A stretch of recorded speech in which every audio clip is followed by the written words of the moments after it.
Welcome to the Week 11 edition of the Davidson Football Coaches Corner. I'm Jake Eisenberg. As always, we're joined by head coach Scott Abell, and as always, we're powered by Wade & Associates. Coach, this past weekend against Butler, 52-10 win over the Bulldogs. Pretty great result. That's now back-to-back conference wins. What were your takeaways from that game? Well, I thought really from the get-go, we executed at a very high level, probably played as well as we've played all year on both sides of the football.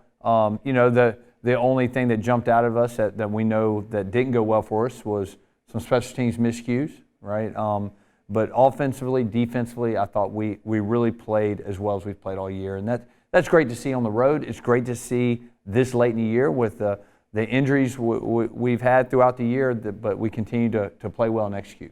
This team's now 7-3 overall, 4-2 in conference play. First time this program has seen 7 wins in a year since 2002. What does that kind of a milestone mean to you? Well, I'm just excited for the kids, right? You know, in our program, our fan base, right? Our alums who have kind of endured those years, right? You know, and for them to have this opportunity to enjoy the successes we're having, I think it's exciting for everyone. For me personally, I didn't really know it had been since 2002 since the program had 7 wins. You try not to get caught up in looking at that stuff. You really want to focus during the season on each week, and that's how we've approached it as a staff. That's how our teams approached it, and I think that's the reason we're being successful. We're really just taking the challenge that's in front of us. Yeah, all those little numbers, that's our job. We'll take care of that. You can take care of 450 rushing yards offensively, second highest total of the season. Did I read correctly? 14 different guys carrying the football? That's correct. Butler? Yeah, we had 16 guys touch the football Saturday. 14 carried it, right? What a great number. And anytime you can do that on a Saturday afternoon, you know things went well for you, right? To get that many guys involved. And, I think the really exciting part of that is how we continue to move the football and execute no matter who was in the game, right? We played every quarterback, we played every skilled kid on that side of the football. And we continue to move the football, continue to really score when we wanted to score. And, the last drive we scored with really our freshman group in there, right? You know, entire freshman backfield, freshman wide receiver, freshman tight end, right? And that's exciting. And we really weren't trying to score. We were just trying to run it off the clock and let's get on the plane and come home. But they just kept ripping off big chunks, and we were just calling our base offense. So excited for those guys. And it's those kind of moments that will pay off for us down the road. You know, we may not see it this week or next week, but when those guys are sophomores and juniors, having that experience on the road is really going to pay off for us. Yeah, so really everyone was able to get involved, especially some of those younger guys. Was there anyone specific that stood out to you, offensively or defensively? In the young world? Yeah, when they got their opportunity. Well, and he's not really one of our younger guys, and Lewis has played some, Colosimo. He has played some, right? But, man, he played really well there in the third quarter, right? And he's had moments where he's played well. I have so much confidence in him, right? You know, he broke a big run on a triple. You know, he hit the big pass play over top to Jaden Waddell. Yeah, right? Was that 69 yards? Yeah, and so Jaden's a very special athlete that in our receiving room, you know, that just comes along a little slower. And but he's got so much athletic ability, and you saw that Saturday. And then guys like Kenny Collins, who really got their first taste. You know, Kenny's a slot from California, and he busted a big run himself. And so just excited for the whole group, really am. Yeah, future definitely bright.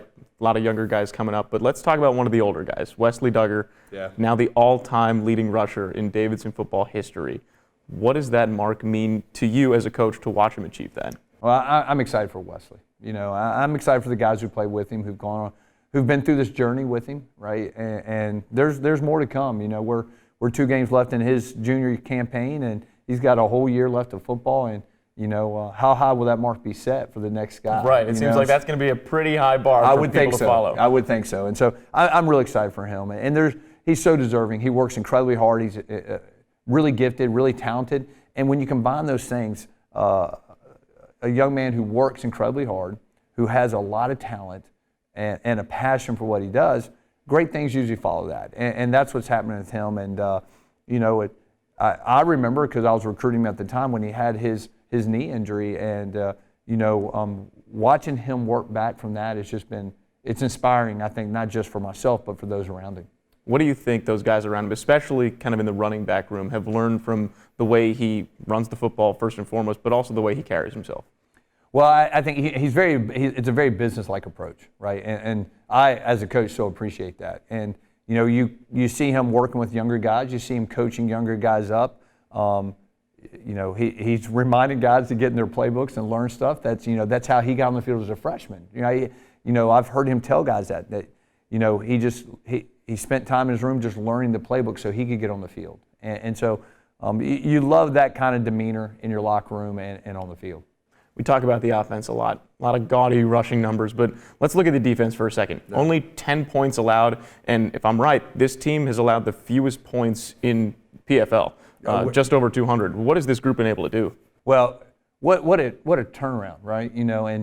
We've talked about it frequently, but I'm not sure it gets the recognition it needs. The change from year one to year two defensively has been probably something like I've never seen, right? I felt that way offensively last year, that we were breaking records, and it's something we really didn't expect. And defensively, I knew coming into this year we'd be improved. To the level of our improvement has really kind of maybe taken us all by surprise, because we're really good, and that now has been seen week after week. And it's a group effort, right? Guys are flying through the football, and there's no one guy that jumps off the paper stat-wise, but we have some really good football players. And it really starts up front with BPM. Bryce has been a great senior leader for us. He attracts so much attention up front that's freeing people up to make other plays. And it's probably frustrating for him because he's being double-teamed and triple-teamed at times, but that's freeing up guys that are playing beside him and behind him to make plays, and those guys are making plays, right? So excited for our guys and excited for the way they've played football, and we all know this. To really become the program we want to become, defense had to play a part in that, and they are playing a part in that, and that's the reason we're sitting here at 7-3. Yeah, you said it all starts up front with Bryce Perry-Martin, but the next lines of defense, the linebacking unit, the secondary, who's stepped up in those areas, and what specifically have been the big changes defensively from year one to year two? Well, I think the guys that you see, Tony and George, have had really great senior campaigns, and I think the difference is the experience. Everybody thinks defense looks the same everywhere you go, but what we want to do schematically is drastically different than the previous years, and that didn't necessarily transition easily for our guys. And now that they understand the defense, understand how to fit, man, we play fast, right? We knew we had kids who could run and get to the football. So really proud of Tony and George and how they've led some younger guys around them, like Jalen Jefferson, right? Jake Alexander. Man, they've had great years at the linebacking core, and guys that can run. And then our secondary with Jalen Bolin, right? And Ray back there, and Cade Veal and Draylon Hines, right? We've really understood what we wanted to do defensively. They've bought into it, and it's paying off for us. Yeah, it seems like the defensive skill guys positionally haven't gotten as much attention as the offensive skill guys positionally as this team has grown. But they're certainly a big contributing factor to the fact that this team is 7-3, 4-2, and going for a third straight PFL this weekend. You go down to Stetson. What do you expect to see from the Hatters? Well, I expect to see, and I'll say something about our skill guys getting attention, and I think that's a great point you make, but I kind of blame that on you guys, the media, right? Everybody. That's on us. I'm sorry. Yeah, about that. Everybody just wants to talk offense all the time, right? And so I'm glad you asked me about our defensive guys, because I'm really proud of them, and I'm proud of what we're doing there. And what do we expect from Stetson? They're a very athletic group, and they really have a dynamic 1-2 punch in their backfield. Two young running backs, a sophomore and a freshman, who are really good, right? We've got to contain them. It all starts with them. They're a balanced attack, but when you really peel back the layers, when they run the football well, they're really tough to defend. And so we got to fit right, and we got to get to the football and rally and tackle them. And I know that's going to be a key for us on that side of football. And that starts with the defense that we've been talking about. It really does. So the defense is going to show up. Watch out for them this weekend against Stetson. Now, offensively, 52 points against Butler, back-to-back PFL wins. Yeah. What's the next step for that group? Well, for us, I think it's just consistency. We've talked about the last 2 or 3 weeks that we've shown flashes of being a really dominant offense, and then we kind of hold ourselves back, right? We have our own hiccups. That didn't happen Saturday, right? And then that's what it looks like, And so, for us, I think once again, it really starts with getting our downhill game going, right? You talk about Wesley and Story. those guys, we get them going, everything else around them, right, begins to click, you know. And once again, you talk about the offensive skill guys. Probably the guy we don't talk about enough is Tyler Phelps, right?